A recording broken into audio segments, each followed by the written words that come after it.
Hello and welcome to this webinar today with Payroll Sorted, where we're going to be looking at how payroll is holding you back and how you might fix it.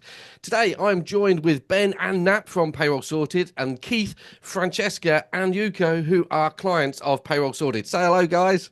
Hi. Hi. Hello. Hello. Hello. Let's get started.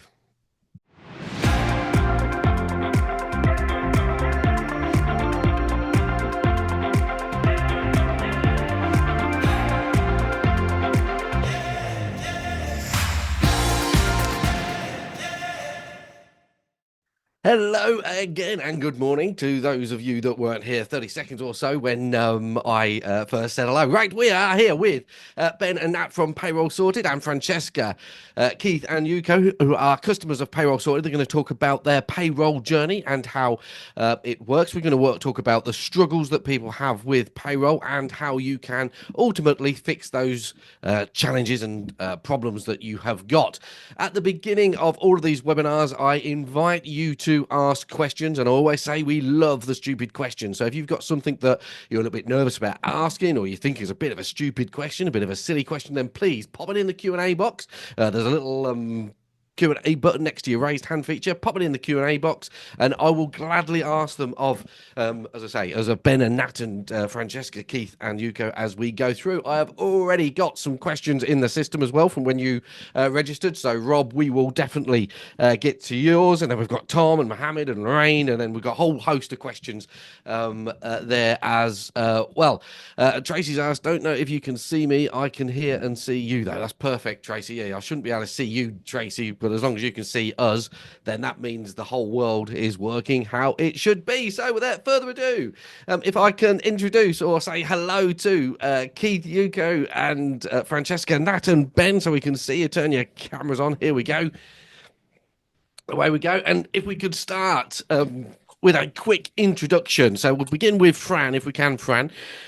Sorry, Francesca. If we can bring with it. So name of practice, how big the practice is to give people that are listening a bit of an idea as to whether they're like you or not. And then whereabouts in the world you are, because sometimes we get questions that it's like, I'm in Wales and it won't work in Wales, or I'm in Scotland or wherever it is. So let's have a bit of a feel. So name, practice, size and location, Francesca. So yeah, I'm Francesca. I am the founder of Future Cloud Accounting. We are in Nottinghamshire. There's a team of soon to be 10 of us, and we've been going for nearly 6 years now. So yeah, it's been quite a journey. And client types, Francesca, is it what sort of, is there a niche or is there? There's not a niche as such. That we do work with a variety of clients on construction, retail, e-commerce. We've got quite a few e-commerce. That's a minefield. I'm not going to lie. That's been something hard to master with e-commerce, but I think we're getting there. We just like making clients' lives easier. So we're 6 years in. You actually are still finding your feet, but it's yeah. We work with a variety of clients, which is good. Excellent, thank you. And Keith, how big are you? Whereabouts are you in the world? Morning, everyone. So, yeah, our practice with about 500 clients, team of 20, North East London. So, we're a general practice, plus we incorporate a niche called vegan accountants. Excellent. How many team members did you say, Keith?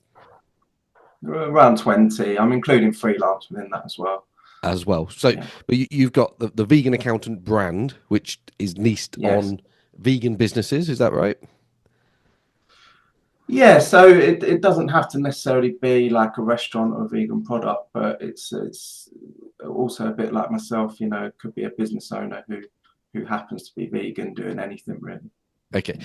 And then the non-vegan clients, is that just a normal sort of holistic accountancy practice? Lots of different people, lots of different industries. Just a general accountancy practice really. Yeah. Brilliant, excellent, thank you.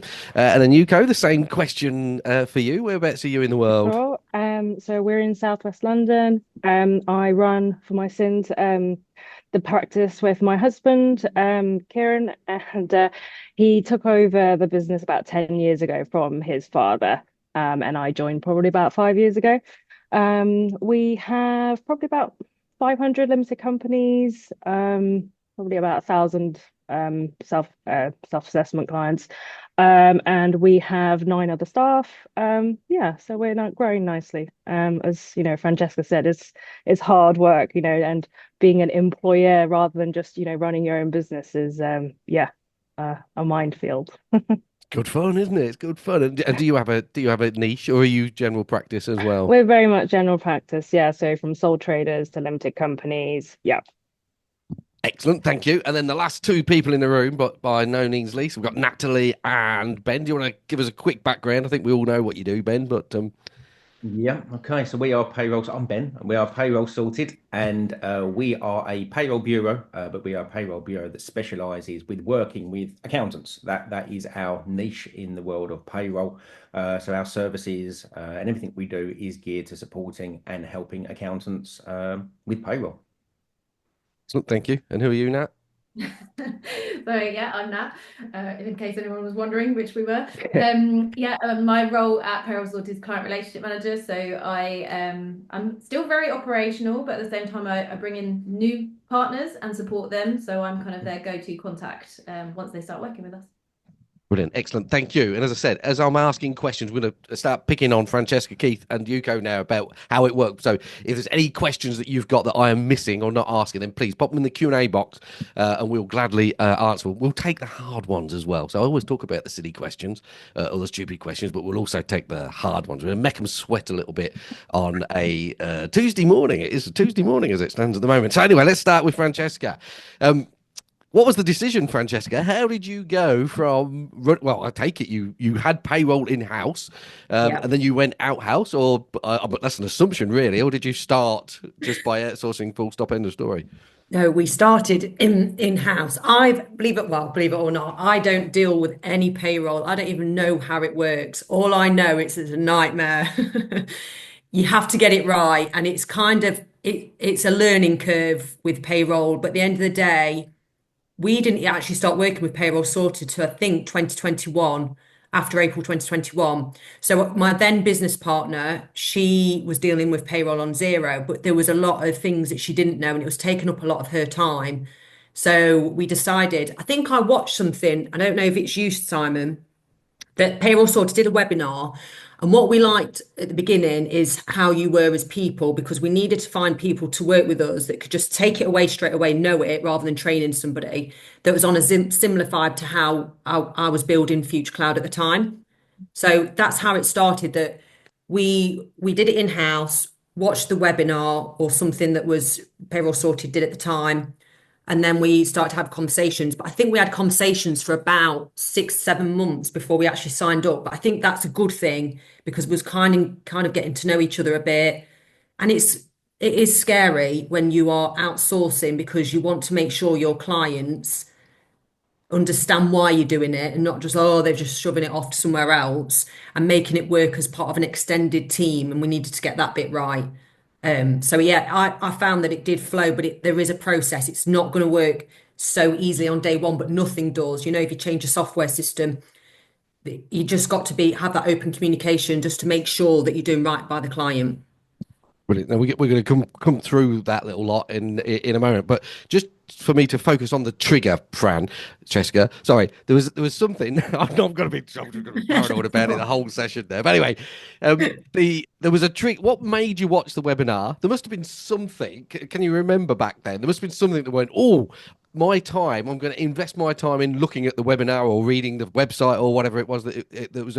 Can you be specific around the trigger or not? Yeah, the trigger was, it was stressing a team member out that much that actually you need to research a lot. If you want to implement something different.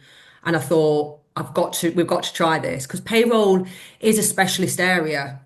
And unless you've got someone that's done it for years and years, you can get it wrong. And if it goes wrong, it's not good.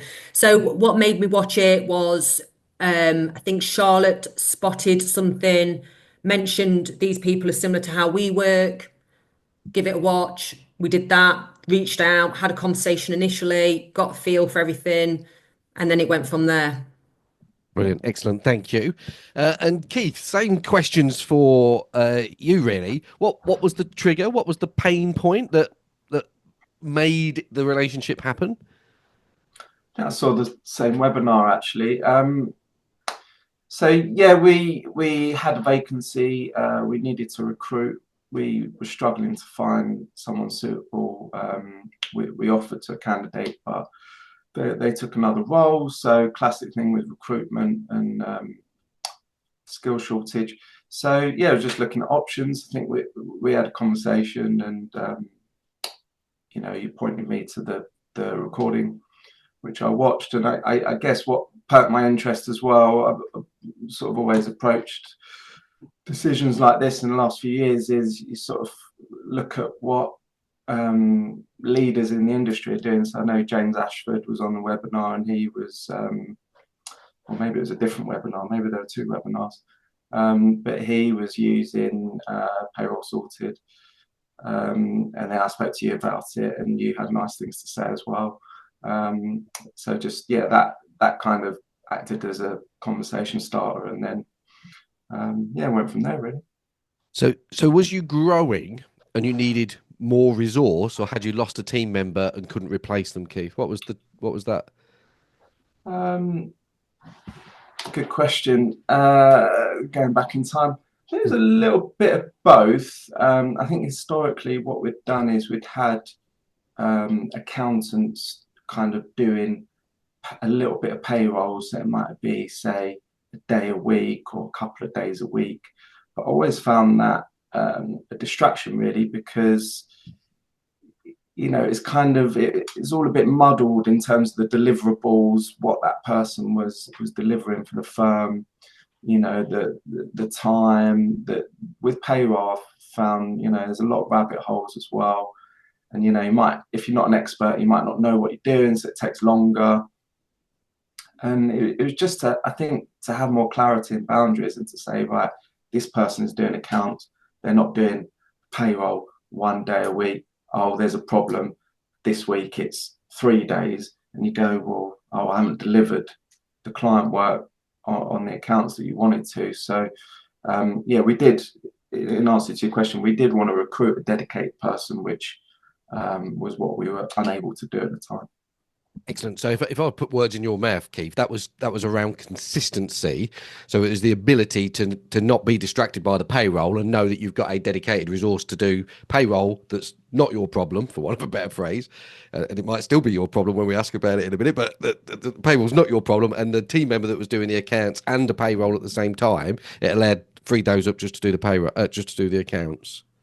Yeah. I mean, the way it works is there's still an overseeing part of it, because we still hold the engagement letter with the client, and we bill the client directly for the services. But you're correct, from a team point of view, it really lifts that work out of the team and into Payroll Sorted. Yeah. Excellent, thank you. And then Yuko, what was your trigger? What was the moment that you thought, oh, this is what we've got to do? What was that? Simon, it was horrific. Okay, all right. It was March last year.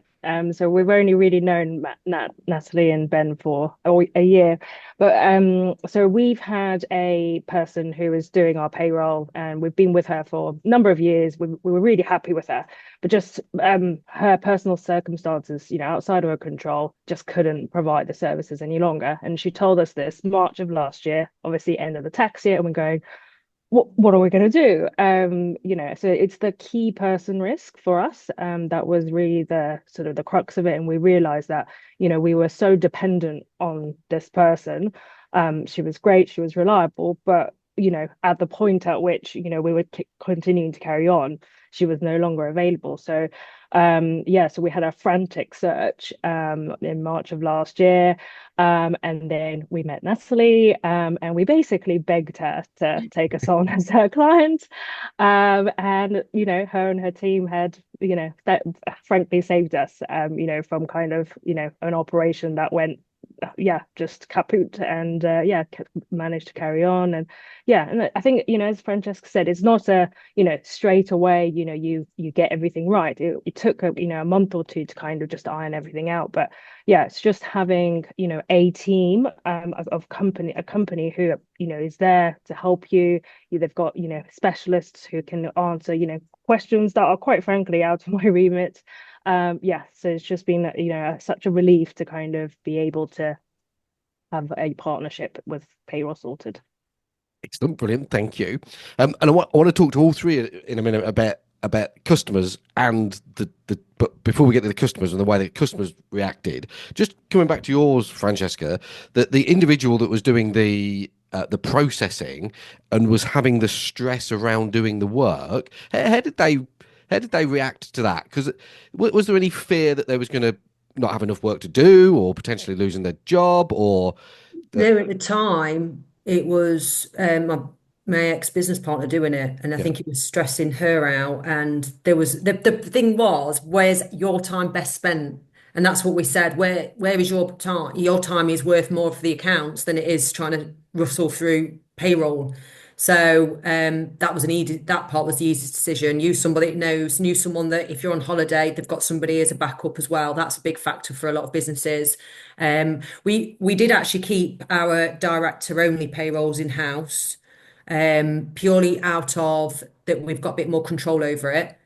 So don't feel you have to outsource everything if you feel one area is the one that's giving you pain or the bigger payrolls. So it's really flexible, which is good. But yeah, if you've got someone in your business that is managing payroll on their own and you've got to get more and more payroll in, don't be afraid to split some of it if that works for your business or because what we did at the beginning as well, we slowly trickled over the payroll because you have to let the clients know there's always a process behind it.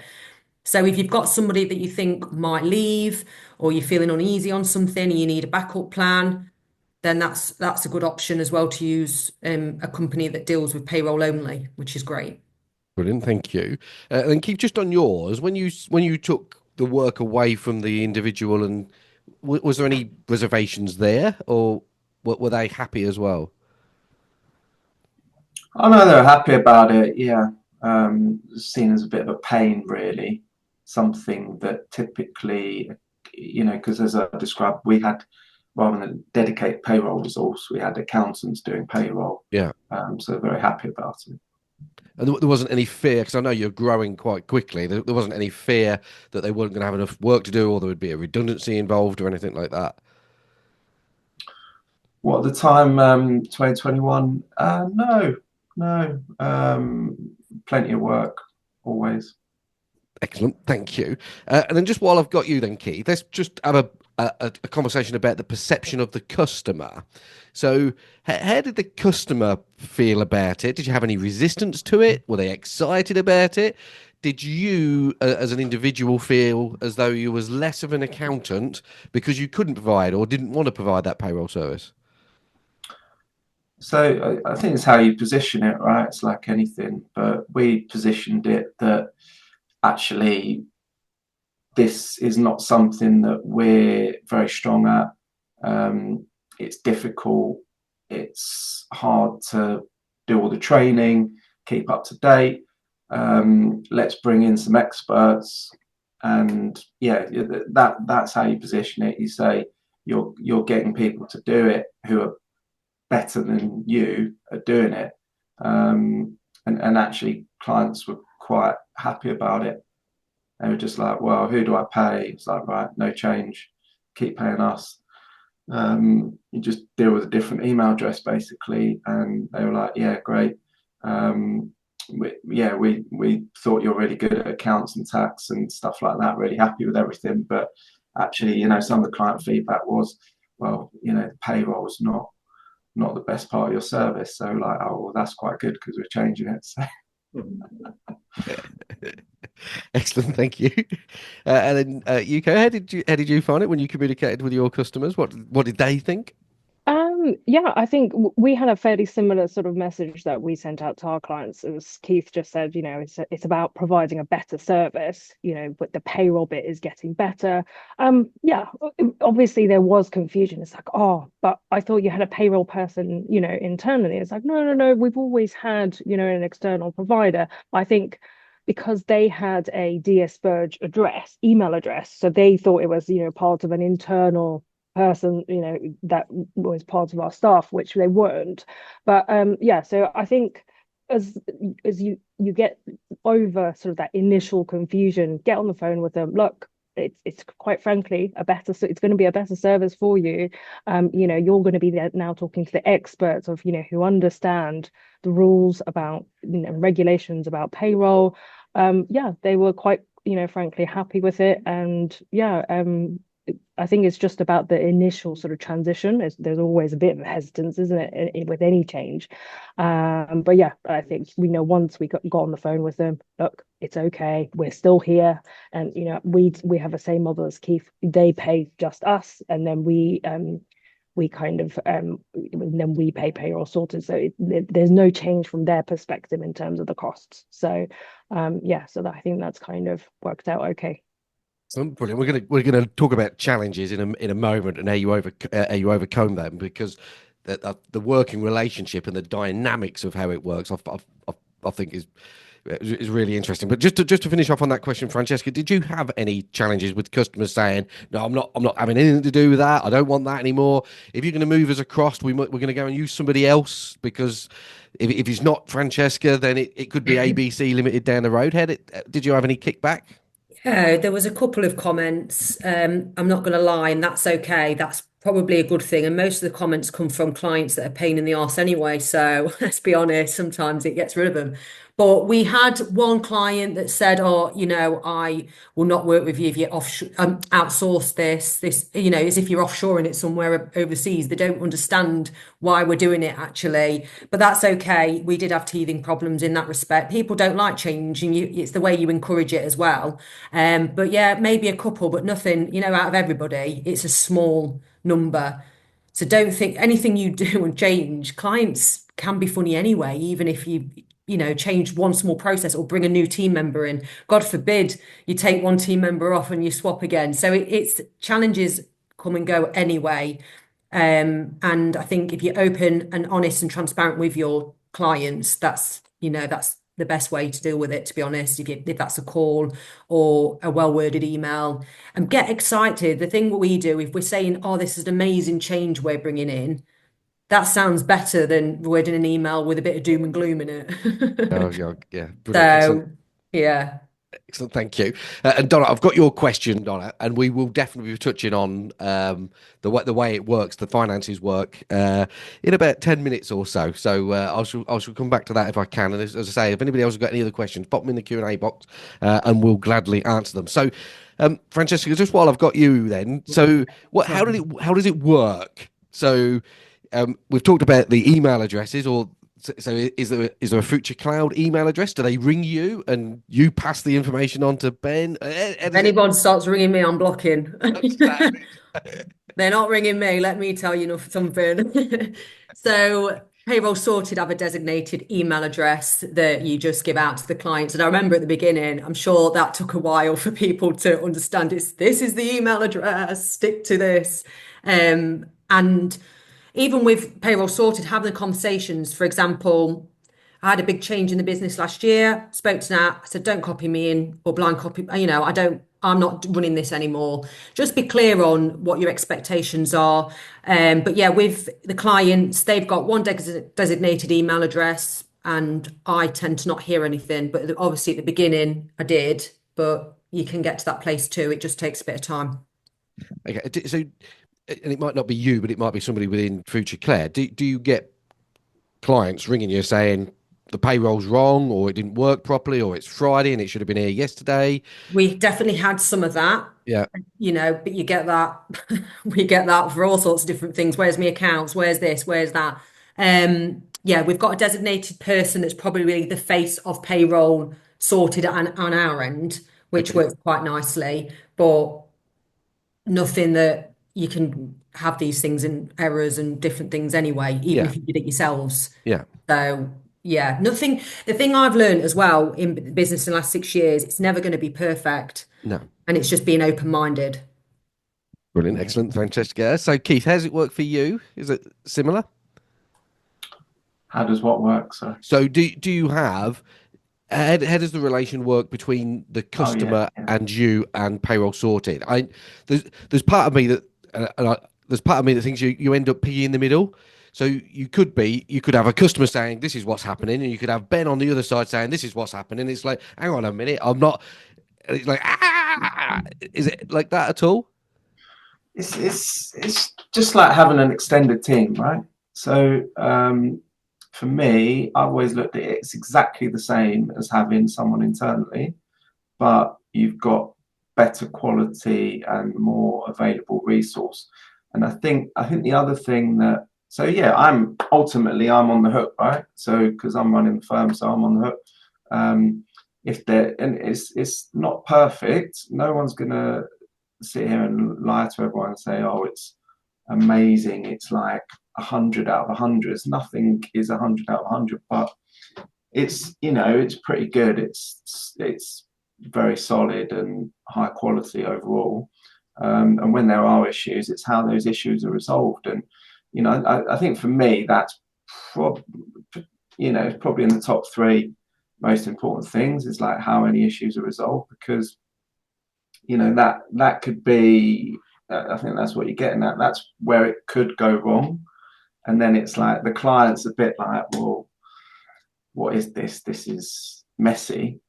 But it's never been like that. It's still ultimately, like I said, I'm on the hook, but you've got this extended team available. So, and just to elaborate on that, it's not like having one person, right? So if you recruit internally and say you need one person to do your payroll, part-time, full-time, whatever, with Payroll Sorted, you've got people at various levels. So they will allocate the right person for whatever's required.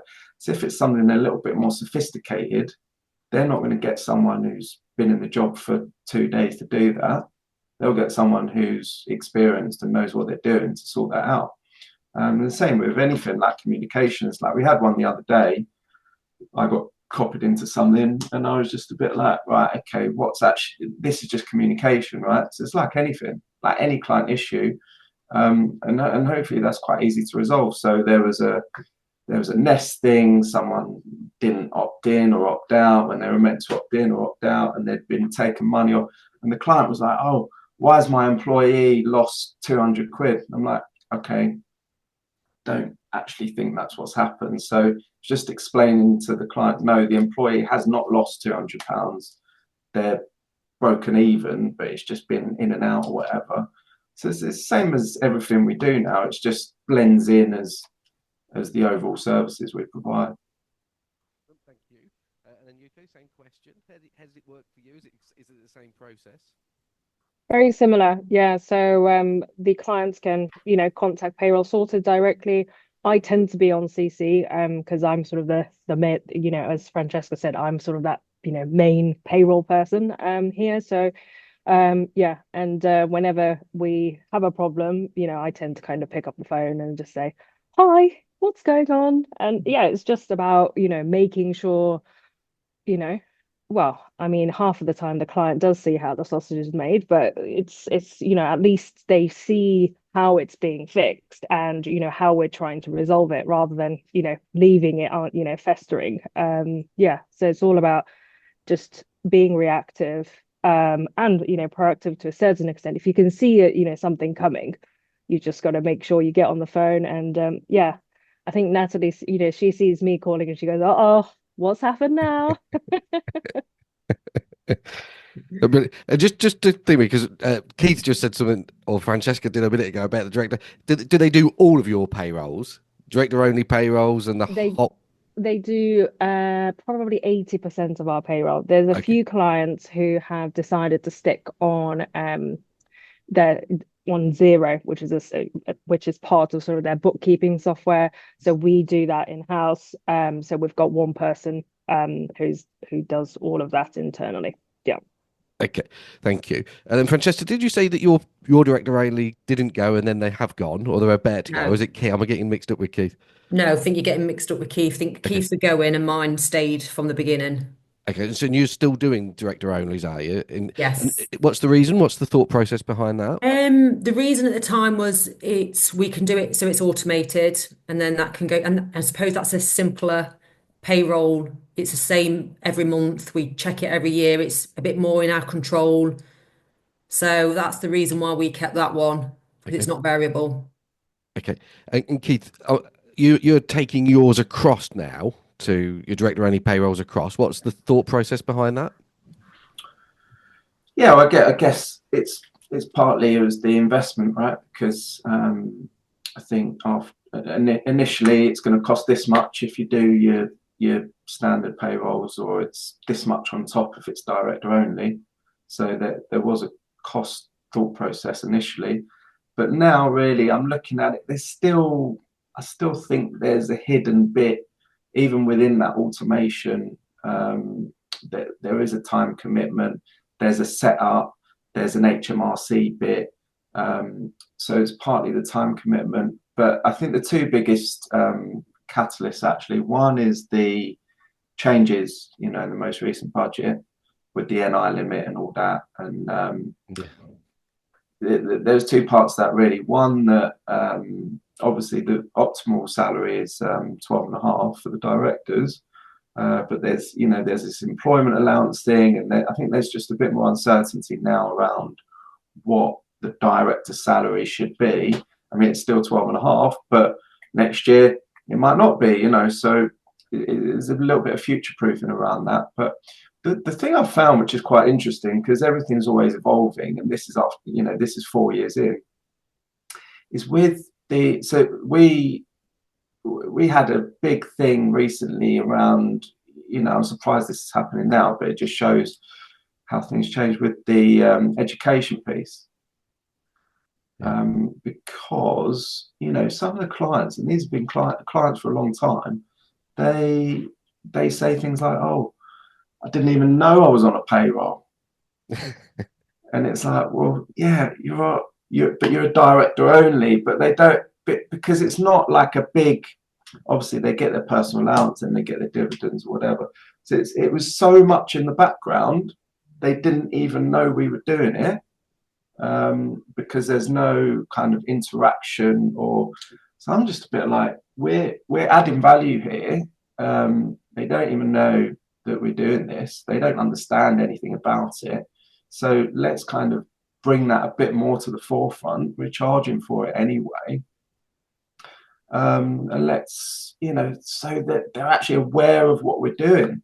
I think it's just another extra value that you can provide, and it strengthens the relationship, because then they're going, okay, I understand now this part of it. I mean, it's surprising really that people can go, oh, I never knew this was even happening. And I've had really bizarre conversations with clients where they're sort of questioning the reality. And I'm saying, no, we've been doing this for you for 5 years, and they've been paying us for it. And then they suddenly go, oh, I did, I don't know, we've never talked about this or whatever. Yeah, we talk about it all the time. You get 12.5 grand a year, but because it's once a year, like we do it every day, they look at it and they might pick up their tax return once a year and go, oh yeah, I get a salary and dividend or whatever, and they just forget. So I think that's also part of my thinking with the director only, is just having it a little bit more regular. And now with the NI part of it, having the clients that they know that it's a bit annoying, right, to pay, I don't know what the monthly liability is exactly from April 25 for the directors, but it is a little bit annoying to pay HMRC these small amounts. But at least they know that, that it's part of what we do. And I think ultimately I feel that there'll be a little bit more appreciation, and also like on the fees, they'll be like, oh yeah, okay, I get it now. You're doing this, I'm paying you for this. And it's not just, oh, I'm paying you 3 grand. And I mean, we've got Go proposals, so it's all by line item anyway, but I just think it gives that extra clarity and granularity. It exposes, and I'm never one for Mr. Euphemism, Keith. So where Yuko said earlier about exposing a bit more of your sausage, it's like it's because it's Payroll Sorted that's doing it. It's more exposed so they can see more of it. So let's talk about the finances and the way the finances work. And I don't necessarily need you to answer this question specifically, but when you reply, if you could just bear in mind, Donna's asked, I guess one of the reasons for not having outsourced payroll yet is because I worry about the cost increases, and maybe that they're not charging enough. Do you look after, how did it work? Did you find that you had to charge more, or Payroll Sorted were charging more than what you were charging, or was it the same sort of figures, or were they more efficient and therefore charging less? How does the process work? Somebody mentioned earlier that Payroll Sorted bill you and you bill the client. So do you just bill them the same as what you used to bill them, Francesca? How did it work for you? I don't remember it being much of a change, but what we did was looked at what payroll sorted prices were at the time and did an uplift of like 25%. So you're making something from it and do it that way, if I remember rightly. I don't remember it being like, oh, we're masses out. We don't think it ever was. And also, payroll's hard to make any money on anyway. But saying that, you can obviously increase by 25%. There's your money back on that. And yeah, just see if it works for you. But don't be afraid to charge more and not undercharge. And also, you can make money back in your accounts in different ways if you look at it. I just think payroll is hard to make money on. I don't know if anyone else is feeling the same on that, or it's just me. Yeah, no, payroll and bookkeeping are the two that everybody Yeah. moans about. So Yeah. you feel as though yours was a bet in the right ballpark. Okay. Yeah. And Keith, how was you? How did you find it? Yeah, similar. I think probably slightly more margin than 25%. But I think the thing again that's evolved, and this is where I find it most helpful really, is obviously at Payroll Sorted, what they're saying is they're doing however many thousands of payrolls, right? So they're going, oh, we're not profitable on this particular thing, so we're going to have to tweak our pricing. So obviously you get that intel, and then you can so you reflect their pricing model, and then also any changes they make. So for example, a recent one was, oh, we're charging a bit more for the first employee because obviously there's like a minimum cost involved, and then the sliding scale will be slightly less. So we've reflected that as well, because before it was just like, okay, it's this much for this employee and then it's this much for the second employee. But now the first employee, there's a sort of a minimum, there's a slightly higher base cost just for having any kind of payroll in place. So yeah, it's really useful on the commercials, definitely. Okay. And did you have to use moving to Payroll Sorted? Did you use that as an opportunity to increase the prices? So it's like a redefinition of the relationship? Yeah, I mean, I think our standard pricing at the time was similar because we've been with Go Proposals since 2019. So I think because we moved to Go Proposal in 2019, that kind of sorted out our pricing. But the bit that was going wrong was that my colleagues were responsible for the billing, and I wasn't. It's quite hard to review payroll billing unless like you're going into every single payroll file or whatever and looking at it. Whereas, one really useful thing is I get a summary we do it quarterly. Oh, we've issued this many pay slips, right? So you've got a spreadsheet, you can just look at it and go, okay, that then when we do our billing, it's really easy. And whereas before we had like a point of failure. And I mean, I looked at it, it just cuts out mistakes. There's less human error. I mean, we had one going back obviously many years, but we were only charging like £2 a pay slip or whatever. It was quite a big payroll. And I was just like, right, we just lost, I don't know what it was, 600 quid or whatever, just through human error. So it's just a lot more structured. And then obviously that filters through anyway to the profits. Excellent, brilliant, thank you. I'm going to come to you, Ben, in a minute and ask you a similar sort of question. We've got lots of questions coming in the system now as well. But Yuko, just because you was your sort of, if I put words in your mouth again, you was kind of forced down that road. How did your customers, how did the pricing work for you, the finances work? So when we looked at payroll sorted pricing, it was actually in line with what we were charging before. So we didn't actually change our pricing per se when we moved to payroll sorted. But having said that, it was the other variable stuff. So for example, We've got some clients in the construction scheme, so we've got CIS to think about, and those are sort of additional costs. So I think with those in the CIS scheme, we've had to kind of go out to them individually and say, look, by moving, there is going to be some additional cost, checking the subcontractors, the additional CIS filings, all that kind of stuff. So we then tailored those payroll pricings in line with how many subcontractors they've got on a typical month. So those have been changed. But yeah, no, we haven't actually changed the pricing per se. So from our client's perspective, it's only really the CIS guys that I can think of that have changed in pricing.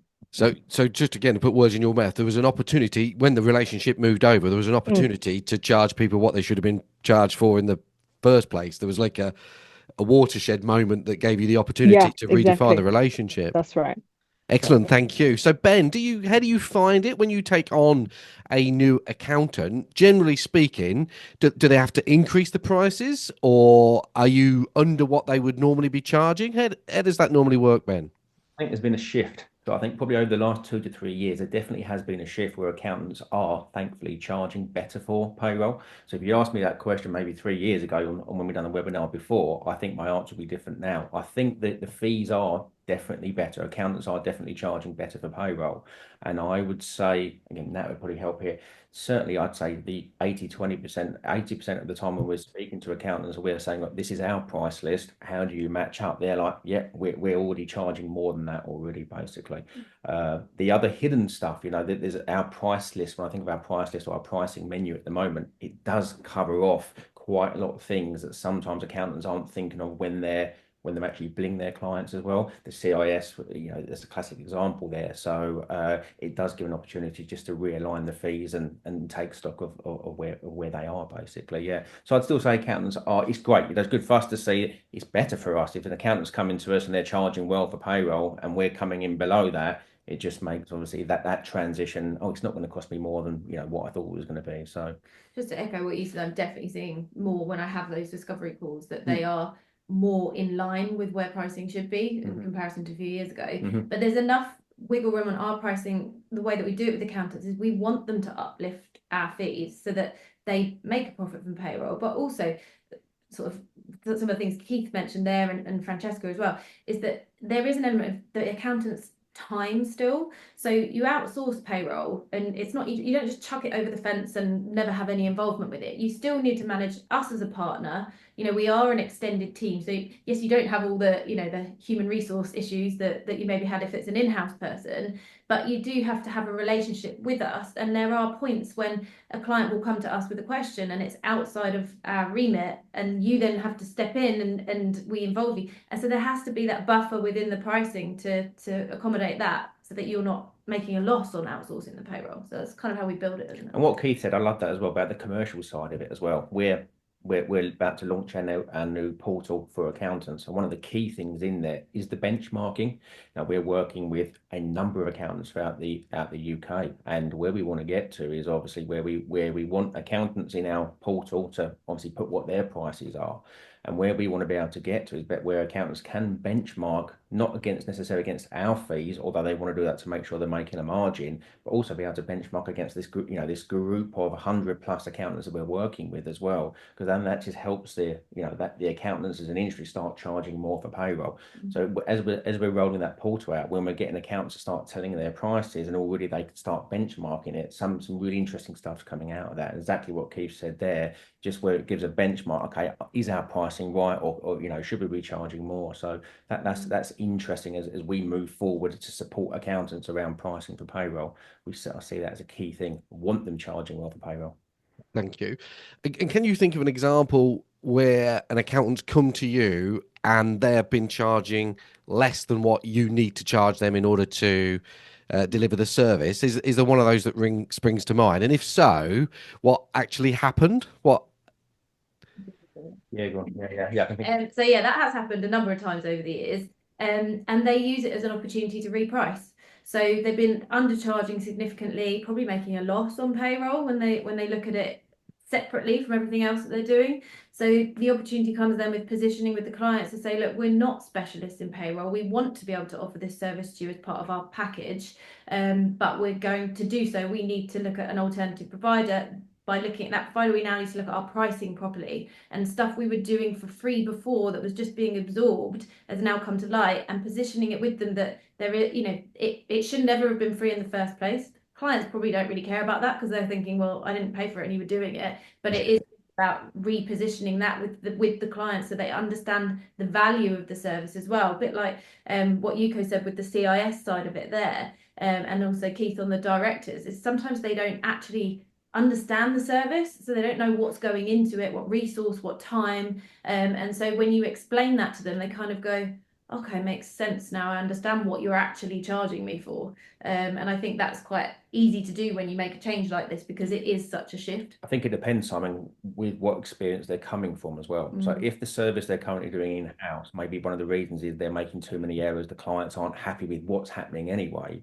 If they're coming to us at that point and they're like, okay, we're not charging enough, it's obviously a hard sell to go back to a client's base that's not happy anyway and increase the fee. So what we see sometimes is when the accountants are coming and maybe the service isn't great, that's why they're looking to remove it anyway, they maybe just delay it for 2 or 3 months. The idea being the service will improve because we're getting involved in it, and then at least they feel in a stronger position. Okay, the service has now got back to where it is. We feel more confident that we can now up the fee. Now it's gone over to Payroll Sorted. We see that a few times. Excellent. Do you support them through that process? If that's a situation that they find themselves in, do you help them communicate that to their customers, or is it no, it's not my problem, it's your problem, you get on with it and come back once you've sorted it type situation? We're always evolving, hopefully, and everyone will say we always want to evolve and understand different things. So we now survey that client base. So for new partners that we've started working with now for probably about the last maybe 6-7 months, we've now started surveying that client base. So what that does, if an accountant's outsourcing their payroll and they're like, the service isn't great as it is, or we just need to get rid of it because we're struggling, but we know the service isn't great, by us then surveying their clients and the feedback being positive, then we're feeding back to the accountant and saying, look, we've got your 30-40 clients, we've now surveyed them, this is what they've come back with, and they're like, oh great, they're happy with the service, and that empowers them to make whatever decisions they want to make off of that data, really. Just touching on that, so Francesca mentioned earlier that there's always a couple of clients that aren't overly happy when you make the switch, and they will voice their concerns. So we will communicate that really openly with the partner as well. So Yuko, if we think back to when you came on board, there was a couple that it was a bit of a shock for them and they were like, oh, I don't want to do this. And we would just talk about it, and we would maybe suggest jumping on a call with them, or I'd arrange a separate call on top of their onboarding call. So we do really work to sort of transition that process and feedback, positive and negative, just so that we can work collectively on it rather than it being us trying to push it up a hill. It's a teamwork thing. So that's kind of what we try to do now, isn't it? Absolutely. Excellent, thank you. So I've got some questions in the system, some more questions over there. I'm going to come back to Francesca, Keith and Yuko in a minute. I just want to nail a few other technicality things for you. But next steps wise, if people want to have a conversation with you about how Payroll Sorted works and how it might work in their scenario, what's the next step? How do they reach out, for want of a better phrase? I'd say the first thing we've got on the website, our website, although it's looking a little bit dated, the content is still pretty good there. So there's a discovery call video on the main homepage. So that is Nat effectively going through a dummy discovery call for about 22 minutes, and that will definitely cover off the bulk of the concerns or the consideration that if an accountant sat there thinking, what worth watching that. The next step after that is to then basically book in a discovery call. That can be, I think we're going to share the link at the end of this. That can be done through the website as well, and that's jumping on a call with somebody and just talking through in a bit more detail the whole process and sort of the ins and outs of how the service works in a bit more detail. I think a really key part of that discovery call is not just me telling someone how we work, it's about understanding their current situation and whether this would work for them, because it's not for everybody, and we'll be really honest with it as well. And if I'm sat there talking to someone and I'm like, this is not going to work for you, just because you can tell, can't you? A few red flags. But it's never a negative conversation. It's just an honest one where we'll just sort of say, yeah, this could be perfect for you, or these are the things you really need to think about before you make this move. Because if we don't have those conversations, someone throws all their eggs in the basket and then goes, actually, I wish I hadn't done this. That's so much worse for us. So we would sort of have that open chat as part of that discovery call. Excellent, thank you. So Mark's popped that link in the chat block. So if you click that, it's like a Calendly link. I imagine it's you can book me link. So you just click it, select what time you want, and then you can have a chat with Nat to see how it works. Yeah, brilliant. So Tracy's asked, do your clients, so this is just from a clarity perspective, do your clients know that it's outsourced, or do they think it's a different department within your own business? There's no, my understanding is there's no hiding the fact that Payroll Sorted are doing it, is there? No, so everybody's shaking their head. Yeah. So Tracy, there's an email address is what I was picking up. Yeah, there's an email address and it's Payroll Sorted that are doing it in partnership, for want of a better phrase, with the account. Yeah, everybody's nodding their head. Whew, please, I got that bit right. Thank you. And then Donna's asked, do Payroll Sorted use their own software and therefore it's included in their billing, or do we still need to have our own software licenses? No, so we use BrightPay is our software of choice currently. So we absorb obviously the software costs, and we run the payroll through BrightPay, and then we're developing our portal version 2, which will basically share the payroll data, the payroll insights to accountants in a user-friendly way, basically. So yeah, we run it on our software, so there's no requirement for a partner to go and buy BrightPay. You just don't need to. That's there's no additional cost from that point of view. Brilliant, thank you.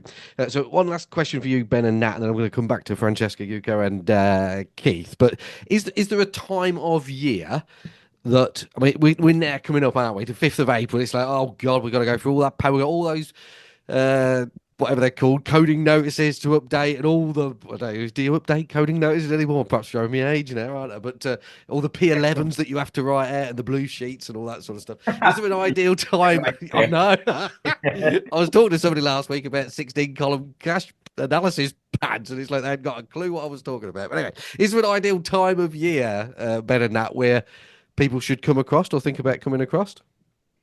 There's a perceived there is, we can only outsource payroll, or we can only transition at the beginning of the new tax year. And don't get me wrong, that is the cleanest, but only for us really. You know, if I had a preference, I wish it was April every year, because there's no year-to-date values to worry about. There's no historic submissions that have gone through. We've geared the service up where, for an accountant looking to outsource, it really shouldn't make any difference to an accountant. We can handle it any time of the year. We've got a full implementations team that are great at taking any type of software and migrating it into our system. So 220-point checklist on a migration. We do have a 220 checklist.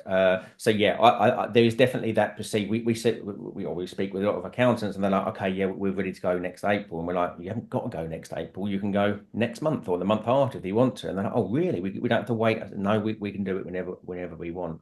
We do about anywhere between 50 and 150 migrations every single month. So it has peaks and troughs, and some months are quieter than others, but yeah, we do it. And obviously if they're in BrightPay, there's no migration anyway, so any accountants with BrightPay, any time is fine. Yeah, the transition is much easier. But if they're in any software, our team are experienced with all of them, so it's not an issue.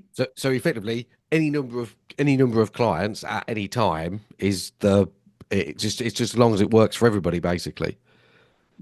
Brilliant, excellent, right. So coming back to Francesca then, I know, Francesca, when I talk to accountants, they will justify not making any money on bookkeeping, not making any money on payroll, because it helps strengthen the relationship that I've got with a client. Yeah, so I'm speaking to them every week or every day because I'm doing the bookkeeping, and it's like they're less likely to leave because we're doing the payroll and the bookkeeping. In your experience, has the closeness of your relationship gone down with the client since you've not been doing the payroll? No, I don't think so. I'm not that. Nothing stands out to me talking about that. It's a lot worse in your head, isn't it? Sometimes you just need to rip the plaster off and try it.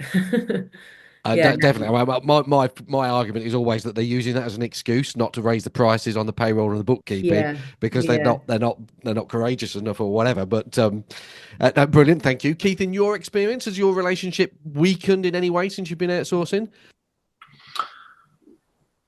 No, I mean I don't see the payroll service as the key relationship builder, really. Particularly, you can have a technician doing that. It's not something I'm going to be personally doing, as we've covered. So it's not, I wouldn't say it affects really the relationship building at all. I was just going to say, because we keep saying outsourcing, I suppose that is the right word, but I've never really looked at it as a pure outsourcing. I've always looked at it as we're a team providing a service, and we're just providing it in a better way, really. And obviously, Payroll Sorted say, well, we want a separate email. That's fine. So that's what we do, and there's reasons for that, and that works. So, but that's how we sort of present it, really. So, in terms of the language and the client experience, apart from the separate email address, I don't think there's really anything where they think, oh, I'm not now with the same firm, or So even though it's outsourced, because of the closeness of the partnership and the way that the customer sees it or the client sees it with you, you're still getting that mentally. They're still getting that close contact anyway. Is that? Oh, I've just put words in your mouth again. No, I don't see any difference really to doing it internally. It's just structurally better, and it's a dedicated email address that isn't on your firm name. Excellent. But Thank really, you. apart from that, everything works exactly the same as it would otherwise. Excellent. And UK, did you notice anything? Is the relationship changed in any way? No, I don't think so. I mean, we're so happy that I actually gave up our own internal payroll and gave it to Payroll Sorted, because like I can't have had enough. I've truly had enough of payroll. So they run our own, internal payroll now. So, I don't think, as Keith says, outsourcing is like quite a cold word, isn't it? But I feel, they are very much part of our team, and I feel like, Nat and Ben's team kind of communicate more than sometimes, they're very good at sort of keeping that communication going, and it just reduces that disconnect, doesn't it, between the accountants and the payroll. And just making sure that informations aren't missed. You just reduces mistakes. They've got the system in place to obviously tick those things off, whereas an accountancy practice may not necessarily have that. So yeah. Nice. Yeah, brilliant. Thank you. So we've got a couple of minutes left. I'm going to ask you one last question, Francesca, Keith, and Yuko, about what it was like, what you would say. So if somebody said to you, what's it like working with Payroll Sorted, then I'd love to hear. I just want to make sure I've got no more questions in that box. Excuse me a minute. I'm just going to cough. So, Rob, we've answered your question. Tom, we've asked the question about the redundancies. Mohammed, what's the key factors when choosing it? We talked about those. And then Lorraine, we've also covered off why we should outsource payroll. So I've answered all of the questions. Donna said that she loves your comment, Francesca. Sometimes you just have to rip the plaster off. Nice one. Which was funny. This was an interesting piece of advice Thanks, for me Donna. at the moment. But so yes, one thing, if you could sum up what it's been like working with Payroll Sorted since you started. If an accountant said to you, "What's it like?" What would you say? Me? Yeah, go on, Francesca. Yeah, sorry, I was looking at you, but I didn't actually say your name out loud. I'd say easy. It's easy as you make it. Excellent, brilliant, thank you. And Keith? Well, it's having a team of experts available that you don't have to recruit and retrain, and it just creates that kind of permanent confidence, really. Excellent, thank you. And you go? Reduces your grey hair. Reduces your grey hair, and in my case, might help me keep a little bit keep a little bit as well. Brilliant, thank you. And then Ben and Nat, is there anything that you would like to add or share that I should have asked you? No, I was just going to touch on the point with these guys about the whole arrangement. And I think the key thing is the partnership aspect of it. That, if any of them have a problem, or not have a problem, but just maybe something with a client where they're like, I really want a quicker response on this, or I need someone to step in. They all know that they've kind of got me at their beck and call, that I will always jump straight on it. And that's not just me, that's the whole team, isn't it? If we sort of go, oh, guys, we've got a problem. And so that is really an extension of their team in having an account manager here for them as the partner, I think that's really important. That's the bit of my job I really like. And that's the bit for us. We again, the outsourcing, we are an outsourcing provider. I get that, but the extended team is something we, you know, of the 3 people here, we got invited on 2 of the 3 Christmas parties, and we went and joined. You know, so it is an extended team, and that's what we want to promote, really. Yeah, and the partnership. You can see the partnership. The partnership. Glows, for want of it, radiates is probably a better word than glowing. But anyway, we are bang on 10:30. So if anybody's got any questions or any observations, then as always, you can pop them in the WhatsApp group, the TAM WhatsApp group, or you can click the link and have a conversation with Natalie. Mark's just put the link in there, so it's near bottom. But Mark, you've sent that to me direct rather than to send it to everybody out in the universe. So if you could just do that again to everybody, that would be great. That just leaves me to, there you go, perfect. And then that just leaves me to say thank you so much to Francesca, Keith, and Yuko.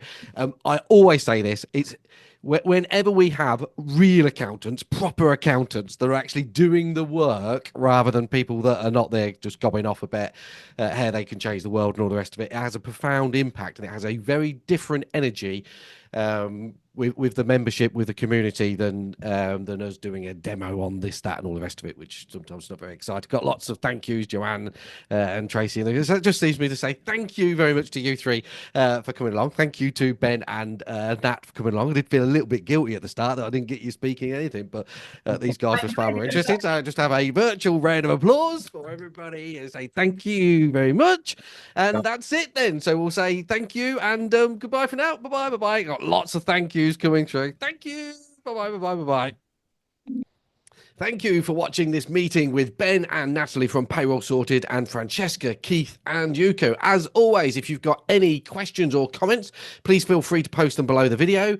Hit like to make sure that other people get to see the video, and subscribe to the channel so you get notified the next time we upload a video to inspire, challenge and support you to run a better accountancy practice. On the screen now, you should see 1 or 2 videos that we recommend you watch in order to keep inspiring, challenging, supporting you to get better.